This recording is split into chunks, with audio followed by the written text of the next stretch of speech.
Things that I would do around narcissists. Downplay my intelligence. They might say something that I knew they just pronounced a word wrong, or they were talking about a topic that they really were completely inaccurate facts, not knowing what they're talking about, and I knew it, and I knew something about the topic they were talking about more than they did, but I just kept my mouth shut and pretended to be stupid. Being too agreeable because, trying to keep the peace. Participating in activities I had absolutely no interest in. Pretending to like people I couldn't stand. Letting them in my home. I was married to a narcissist, but also he had a daughter-in-law who was also a narcissist, and one of the worst I've ever encountered in my life. And also, I had a relative that's married to a narcissist, one of the worst I've ever met in my entire life. And I felt I had to have these people in my home, or in order to maintain a relationship with my family member, I had to tolerate this narcissist. Drove me nuts, but I no longer do that. But anyway, moving on. Giving up my voice and my passions. Not standing up for myself if I didn't like something. Like I said, doing what they wanted to do or catering to where they wanted to go. And a good example of this too is my birthday, right? My birthday, and my husband says to me, "Where do you want to go for your birthday?" And I said, "I want to go to the spaghetti factory in downtown Seattle because I've heard so many things my entire life and I always wanted to go there." I did not like Olive Garden at the time at all. Not a fan. Don't get offended by that if you love them. I just didn't really care for them. And guess where we ended up on my birthday? Yeah, Olive Garden. He knew I didn't like it. Letting them abuse me in my own home. Other than my husband, of course, who was also abusing me as a narcissist. But anyway, letting other narcissists in my home and allowing them to abuse me. And also a really good example of that. There's horrific abuse, really, but this is just one example of something a narcissist will do to you, like my husband's daughter-in-law. I had a Christmas party. Had, friends and family people I didn't really want there too. And the narcissist was one of them. Didn't want her there, but yeah. Anyway, I had hosted the party, and this person comes up to me. This lovely, lovely girl. Yeah. She comes up and asks me a question about myself. Like she's interested, right? And I start to answer, and she just turns around and walks away. That's being, dismissing me. Baiting me and then dismissing me. That's abuse. And I could go on all day about horrible things she did. That may not sound like much, but it's frustrating because when someone does that to you, you think you're just being polite, and it's like, oh, how nice, yeah, and start talking about something that they asked you about that you're interested in or whatever, and then just immediate turn around and walk away. Didn't even let me get 2 words out. And it's a way of, it's abuse, but it's a way of controlling the situation and also seeing what they can get away with.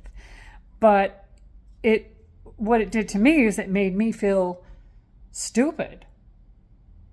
I was embarrassed, and I did absolutely nothing wrong, but I was embarrassed and felt like an idiot in my own home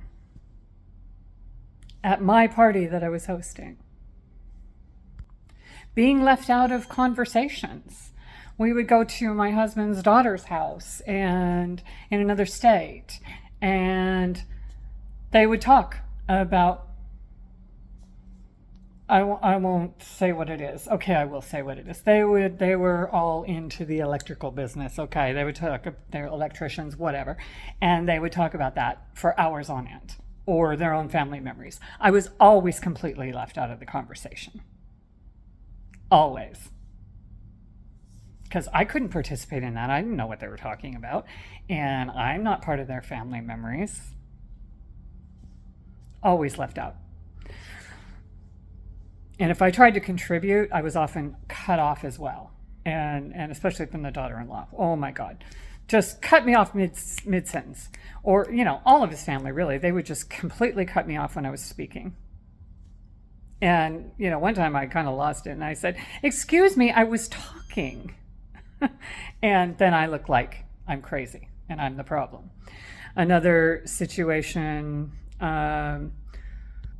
when my husband was on hospice, and I let his kids into my house. They literally sat there, all three of them, and just played cribbage and completely left me out while I just sat there right across from them while they're just playing cribbage and completely ignoring me in my own home. And I was uncomfortable in my own home.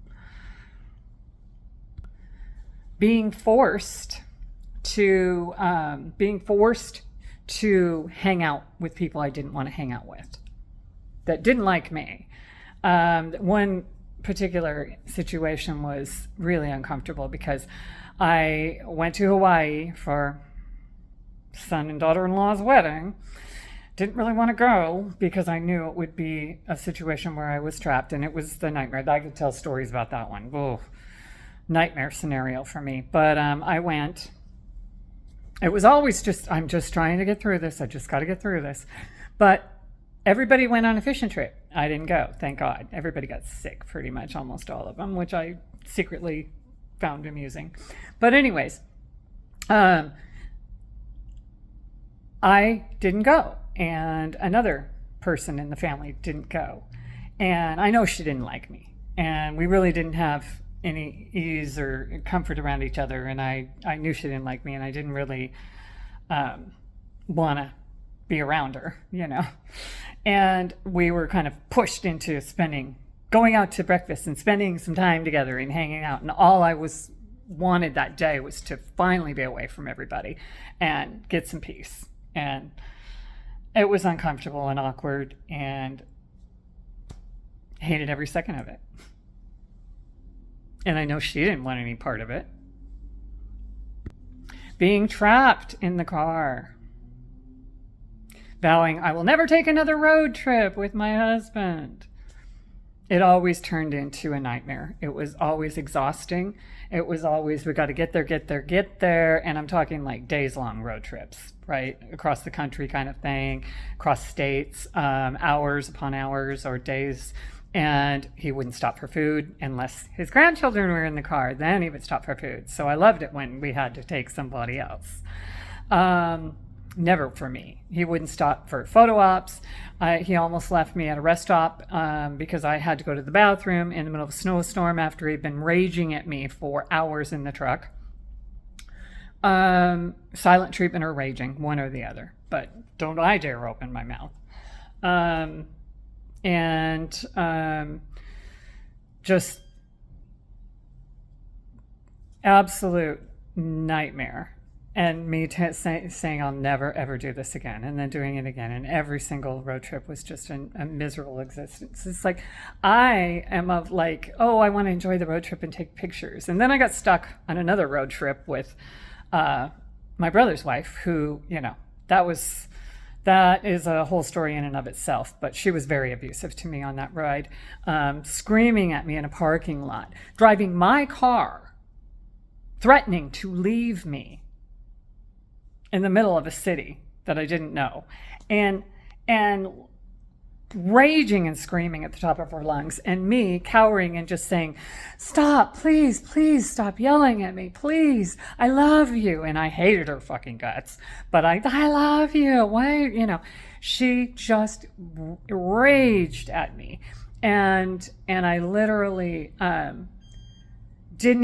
was so upset that it never occurred to me when she's threatening to leave me there that I could have reported her for stealing my car. It was my car she was driving across the country. I was stuck with her for 3 days. And she did other things on that trip that were horrific. And I never told my brother. And I'm sure she told my brother a different story. But yeah, absolute nightmare. Absolute nightmare. No, I will never do road trips with anybody ever again. And certainly, don't do road trips with narcissists. It's your worst nightmare.